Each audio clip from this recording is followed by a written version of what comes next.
The beast loomed above him. No, monster was a better word for it. It defied description, yet its form burned itself into his mind. 13 arms, each ending in fingers too long and too many, twisting like broken branches. Its spine coiled like a serpent, undulating as though it had no bones, no structure, no end. Its face, if it could even be called that, was a grotesque mockery of a grin, stretching far beyond the edges of its skull, peeling back into nothingness. Where its eyes should have been, there were only scribbles, chaotic and frantic, as if some mad artist had tried to erase its gaze, but left behind something worse. Something that watched. He stumbled back, his body betraying him. The wound in his chest, a jagged, stitched-up gash, throbbed with a phantom pain, as if his heart remembered being torn out. His skull ached, too, a deep, pulsing agony that made him fear his mind might spill out through the cracks. He had faced his demons before, wrestled them into submission, buried them deep.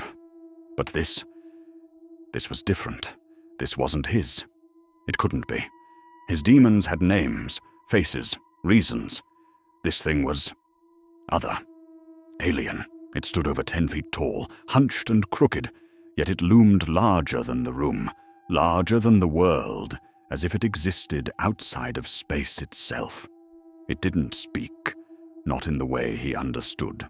Words didn't come from its mouth.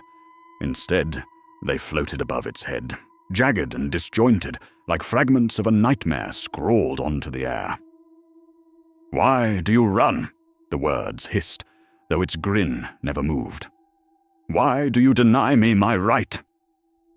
He turned away, but it followed, its serpentine spine arching over him, its face now upside down, its scribbled gaze locking onto his. He hated how similar their eyes looked, hated how it felt like staring into a distorted mirror. "Why do you believe you can escape your inevitable fate?" it crooned, its voice a cacophony of whispers and screams. Its hands, too many hands, reached for him, bones creaking like ancient trees in a storm. One touched his shoulder, and his chest burned, his skull threatened to split. "What a foolish notion. You're no different. We share the same eyes." Terror. Was this what true terror felt like? It wasn't just fear. It was a void, a suffocating weight that pressed down on his chest, his throat, his lungs. It sank into him, past his neck, past his ribs, all the way to his legs, rooting him in place. He tried to run, to fight, but his body refused. And then he realized he wasn't moving at all. He never had been. The beast leaned closer, its grin widening impossibly further. "You can't escape me. I am yours, and you are mine. We are the same." He opened his mouth to scream, but no sound came out, his vision blurred, the world twisting and folding in on itself. And then, suddenly, he was staring at his bedroom ceiling. The air was still, the room silent. His chest rose and fell in ragged breaths, his heart pounding as if it had just been returned to him. "Come on, boy, dinner's ready." His mother's voice echoed from downstairs, cheerful and ordinary. He sat up, drenched in sweat, his hands trembling. "Wait, what? No, this can't. It was all." His voice trailed off as he looked around the room. Everything was normal. The walls were solid. The light was warm. The shadows were just shadows. But as he swung his legs over the side of the bed, he froze. There, on the floor, was a single scribble. A chaotic, frantic mark that hadn't been there before. And for a moment, just a moment, he thought he heard a whisper, faint and distant, echoing in the back of his mind. "We share the same eyes."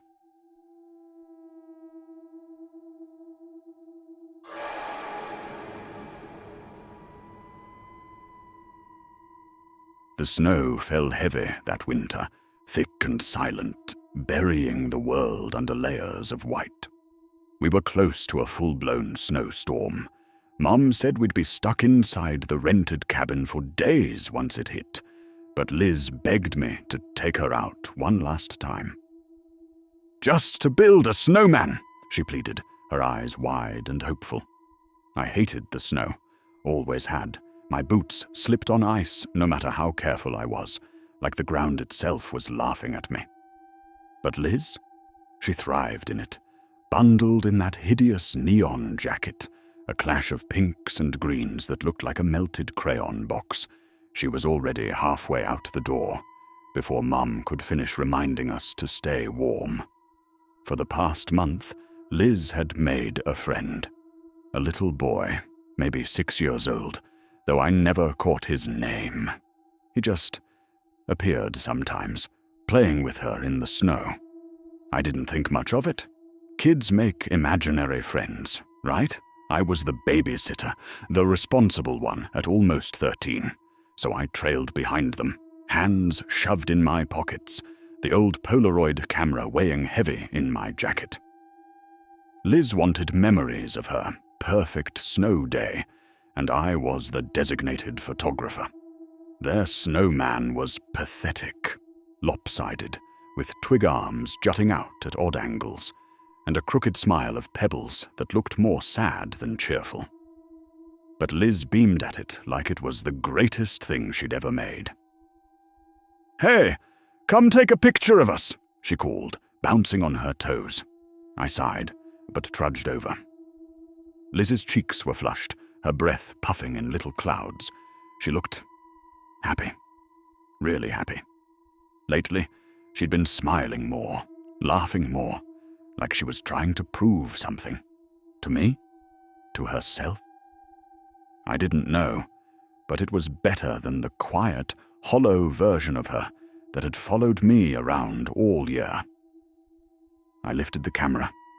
Liz grinned, her tiny friend beside her, both of them standing proudly next to their sad little snowman. Snap. The shutter clicked. The photo whirred out, slowly developing in the cold air. The kids rushed over, giggling, eager to see the result. But then Liz froze. "Calais," she whispered, her voice thin. "Who's that behind us?" I frowned, looking down at the photo. There were 3 of them in the picture. Not 2. 3. A figure stood just behind the snowman, tall and blurred at the edges, like it wasn't quite solid. Its hands rested on the kid's shoulders, fingers long and too thin. And its face? It was smiling, wider than any human should. My stomach dropped. Liz and I looked up at the same time, our breath catching. The snowman was destroyed, not melted, not knocked over, crushed, as if something had stepped out of it. And the boy, Liz's friend, was gone. No footprints, no sound, just empty snow where he'd been standing seconds ago. "Marcus! Where, Calais? Find Marcus!"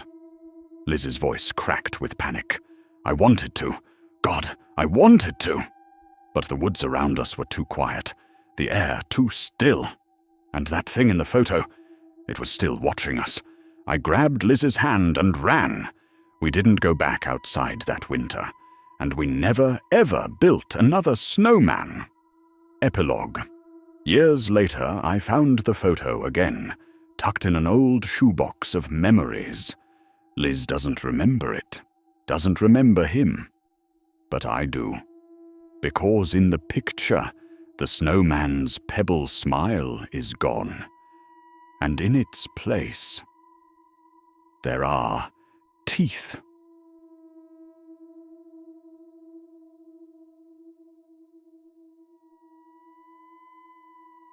Comment down below if there's a scary story you'd like to be told on this channel, and subscribe for more. Goodbye. Enjoy yourselves.